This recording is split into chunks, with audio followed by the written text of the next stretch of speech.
Welcome back to Breakfast Television. We are here to talk a little bit of technology now with our social media expert, Winston See. Good morning, Winston. Good morning. So tell us a little bit about, I guess, the first item that you have for us is pretty cool. Like, in the future? In the future. So we're taking a look at the future of automotive technology. Yeah. And we've seen Google has come out with driverless cars. Yeah. And these are the driverless cars that allow you to use GPS technology, and you literally just punch up where you want to go, and the car will take you there. I love it. But it's technology that's being tested right now, and they're trying to prevent accidents. And they're saying many times that these cars are actually safer than people driving themselves. Yeah. But would you trust a driverless car? You know what? I would try it out, maybe not at a busy time, but Right. after a couple of tests, I might take it along because driving just stresses me out sometimes. It does stress you out, but it does also stress me out to think that a computer is driving my car. Yeah. There's a video online actually of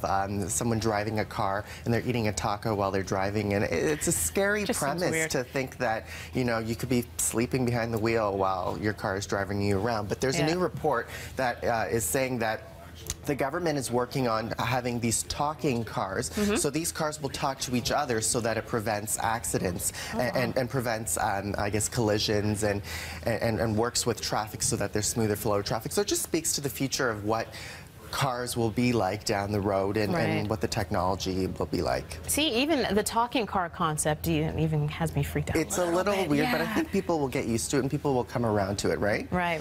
Yeah. The rise of the machines, hopefully. Exactly. Now, of course, Facebook is turning 10 years old. Just a few interesting facts. We're going to talk a little bit more about this later on Breakfast Television, but 1.23 million monthly users. That's a lot of people. Or billion. Is it billion? Billion users. Yes, billion users. A lot of people use Facebook for different reasons. Some people use it to stay connected with their close friends and family, and other people use it as a public social network to share, funny bits and pieces or news, right? And pictures. I love it. Yeah. Yeah. So, 6 billion likes per day. I wish I had that many likes per day, but I don't. We'll get there. And of course, they're trading right now just at $61 here. So. They're making a lot of money. It's a publicly traded company, so they've become really successful in 10 years, and that's also the topic of our online poll today. Are you still a fan of Facebook? And we're going to talk about that. Right now, our polls are at just over almost 78%, and no for 14%. So. Most people are still fans. Still fans, even though there are a lot of reports saying that Facebook usage is declining because of Twitter and other social media networks that are out there. But I love Facebook. I still love it. Absolutely. So have your say at breakfasttelevision.ca, and of course, all our social networks are here. Thank you so much, Winston. We're going to go up to Russ now for a look at traffic.